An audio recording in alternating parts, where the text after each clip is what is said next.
أولا وعطفا على ما تفضلت به يجب أن نتذكر أحمد فرس والذي رحل عن دنيانا مؤخرا، وبالتأكيد يجب أن نتذكر المستوى الذي كان يقدمه في الماضي، وكان لاعبا ممتازا وفخرا كبيرا لكل المغاربة. ولكن من هنا أيضا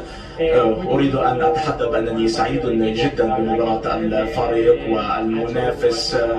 قدم مباراة كبيرة وأمنوا بحظوظهم حتى النهاية، ولكن أنا فخور جدا بفريقي وبكل اللاعبين وكيف عملنا،